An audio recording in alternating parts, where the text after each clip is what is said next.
muntik nang Nung madakpan. aking tingnan, manok na pula, mukhang matapang.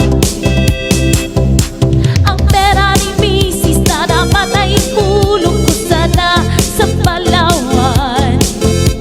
Aking pinusta, si manok na pula, mukhang tatama yan, nagsimulang salpukan. Manok na pula, biglang dinamaan, nag-ewang-ewang. Sa isang iglap lang, ako'y